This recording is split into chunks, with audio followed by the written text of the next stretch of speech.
이 청문회를 저희가 진행하면서 굉장히 좀 실망스럽습니다. 우리 이 후보자에 대한 자격과 그리고 그 의혹을 검증하는 자리인 것 같은데 이 청문위원들을 검증하고 공격하고 뭐 이런 사례가 비일비재한 것 같습니다. 그래서 그런 말씀 아시죠? 후보자님 이렇게 이 손가락으로 달을 가리키는데 손가락을 이제 가리켜서 이걸 평가한단 말입니다. 근데 제가 볼 때는 민주당에서는 이 손가락을 아주 꺾어버리려고 하는 것 같아요. 네. 그래서 이루어지는 행태가 보면은 좌표 찍고 드루킹의 뭐 후예 같은 분들이 와서 막 달려들고 그걸 무슨 작전 촬영하는 것 같습니다. 그래서 이게 뭐 이런 일이 있어야 되나 뭐 싶은데 제가 이제 드리고 싶은 말씀은 이겁니다. 저희가 청문위원회인데 국무총리 후보자가 자격이 있다, 의혹을 벗겨낸다라는 그런 해명을 해주는 기구가 아니에요. 네, 해명은 후보자가 하는 겁니다. 그렇죠? 그리고 네. 저희는 기관입니다. 기관. 그래서 예를 들어서 대학교에서도 어드미션 오피스가 있는데 입시 서류가 기한 내에 오지 않으면은 입학을 못 하는 거예요. 네, 마찬가지로 국무총리 후보자가 자격이 있고 해명을 하는 게 우리가 노력을 해갖고 우리가 그거를 위해서 일하는 기관이 아닙니다. 그거는 아실 거예요. 그래서 그거를 명확하게 하고 그래서 아까 말씀드렸다시피 청문회 국회 보고된 지 벌써 꽤 됐습니다. 그런데 결정을 늦게 해주셔서 그 뒤에 계신 분들 고생하시는데 마지막 순간에 결정해 주셔서 저분들하고 정보부처에 계신 분들이 막 새벽까지 막 근무하시고 늦게 결정을 해주셔서 사인을 늦게 해주셔서 네. 그리고 지금 자료가 하나 왔는데 저희가 증여세 관련된 자료 그리고 1억 5천, 1억 8천에 관련된 대출과 이 변제 관련된 자료 이것도 저희가 아직 안 왔고 그래서 그리고 칭화대 뭐 성적서 등등 해서 맞는데 어쨌든 그건 안 왔습니다. 그래서 잠깐만요. 네. 그래서 어쨌든 제가 3차 질의가 시작되기 전까지 저희가 납득할 만한 조치를 안 하면은 저희 후보자가 고의적으로 이 청문회를 보이콧하는구나. 저희가 그렇게 판단을 하고 저희가 진행을 하겠습니다. 그리고 원천 불명 소득 과세 원칙이라는 말씀 들어보셨어요 혹시? 원천 불명 소득 과세 원칙 아십니까? 설명해 주시면 좋겠습니다. 예. 자산이 증가됐는데 소득 출처가 불분명한 경우에는 기타 소득, 사업 소득으로 과세하는 겁니다. 그러니까 5억을 벌었는데 8억을 더 써갖고 13억을 쓰셨으면은 그걸 밝힐 책임은 말하자면은 납세자한테 있는 거예요. 국세청에 있는 게 아니고요. 납세자한테 있는 겁니다.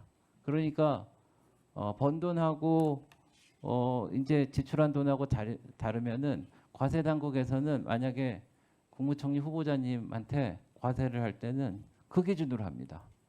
네, 정부기관이 그렇게 움직이는데 후보자님은 그거를 나는 내 입을 통해서 충분히 얘기를 했으니까 서류도 필요 없고 증인도 필요 없고 니네들이 알아서 밝혀봐라. 저희가 무슨 수사기관입니까? 저희는 그 자료를 안 내는 것은 안 내실 거는 여기서 판단하지 말라는 얘기로 받아들이고 그래서 저희가 보이콧으로 인정할 수밖에 없다. 이 말씀을 명확하게 드립니다. 마지막 기회 드립니다. 자, 그리고 아까 그 존경하는 황운하 의원께서 잠깐 말씀을 하셨는데 이 대통령 사면 문제가 있는데요. 박근혜 정부 때 5,900명, 문재인 정부 때 6,400명, 윤석열 정부 때 1,600명 이렇게 맨 첫 번째 시기에 사면을 했는데 박근혜 정부 때는 취임 이후 338일째, 문재인 정부 때는 234일째, 윤석열 정부 때는 100일째. 그러니까 충분한 검토와 시간을 가지고 그걸 했단 말이죠. 근데 이제 박근혜 윤석열 정부 때는 정치인은 일괄 제외하고 문재인 정부 때는 좀 줄이긴 했어도 정봉주 의원 이런 분들은 사면을 했습니다.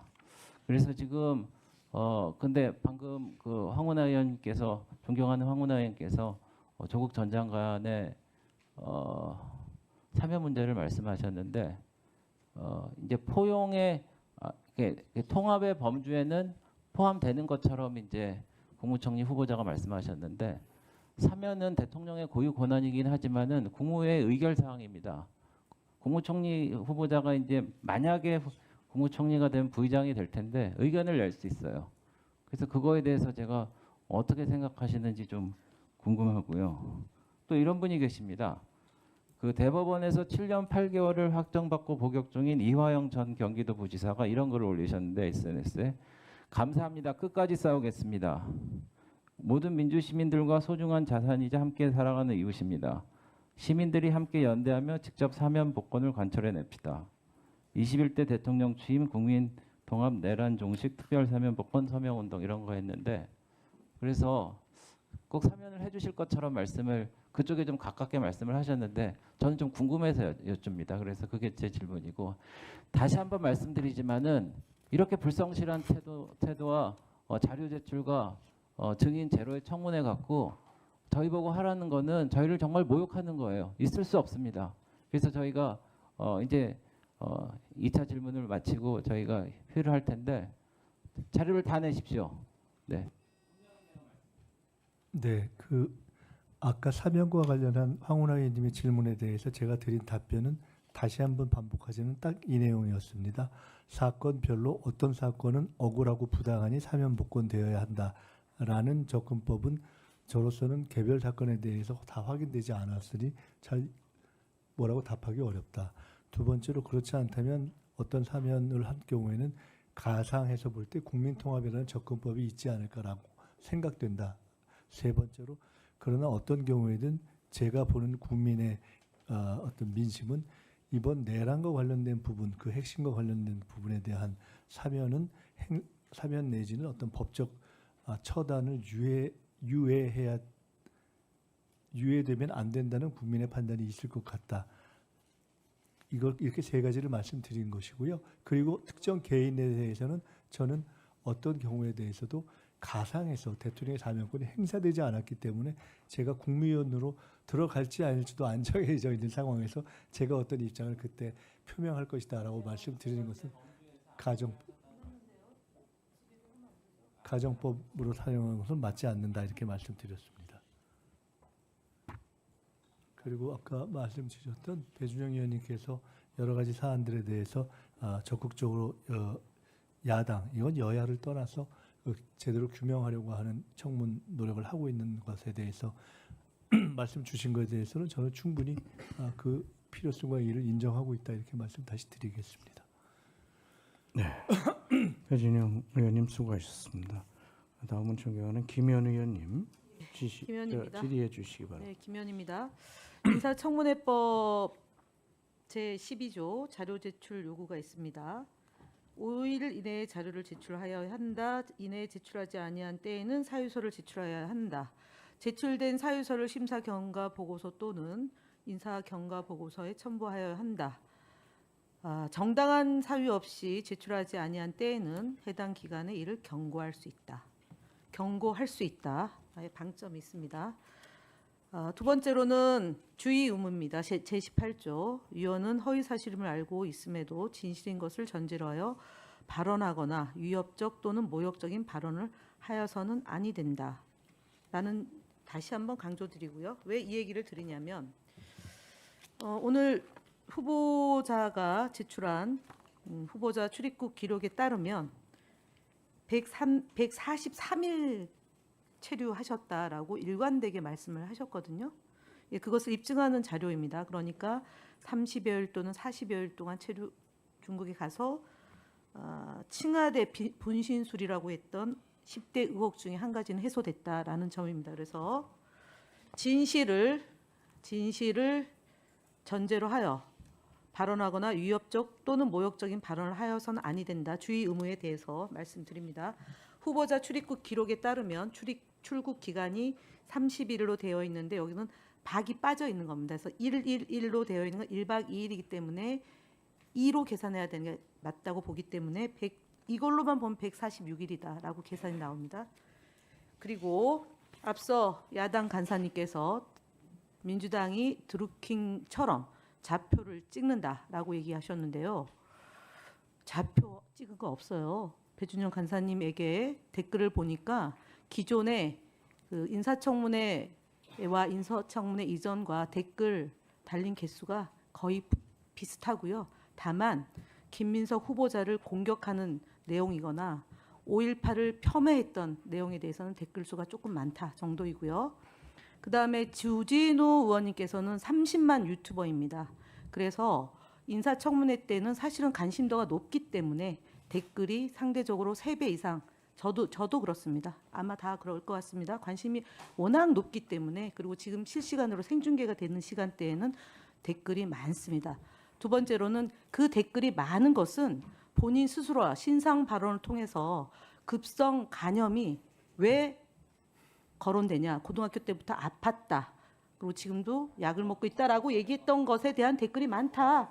좌표 찍지 않았습니다. 그러니까 자 유튜버 위원장님 시간 멈춰 주시고요.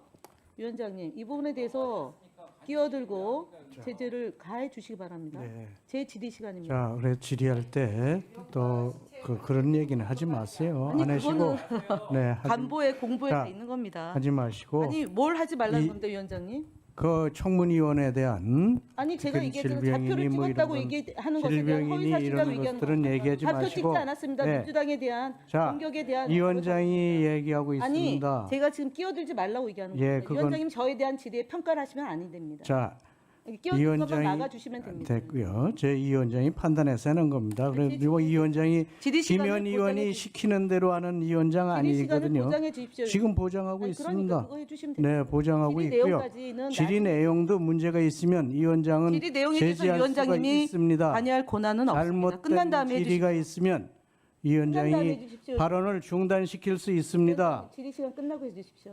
발언 중단시킬 수 있으니까 발언 중단 못합니다. 여기에 위원장 발언- 권한은 아닙니다. 발언 중단할 수 어느 있습니다. 누구도 자, 위원장이 몇 차례 손가락질하지 마시고 위원장이 끼어들지 몇 마십시오. 차례 경고를 했습니다. 청문위원을 공격하는 일이 없도록 아니, 하라 유튜브 얘기한 이렇게 겁니다. 얘기를 했으니까 그런 청문위원의 질병이나 이런 것에 대해서 질병이 얘기하지 마시기 바랍니다. 좌표 찍었으니까 제가 좌표 찍지 않았다는 얘기를 입증하기 위해서 한 자, 겁니다. 자, 위원장이 발언한 대로 저희 민주당이 주의해서 좌표를 찍었다고 해서 주의해서 사실이 아니다라고 말씀드린 거고요. 주의해서 질의해 주시기 바랍니다. 그건 다 공개되는 겁니다. 경고합니다.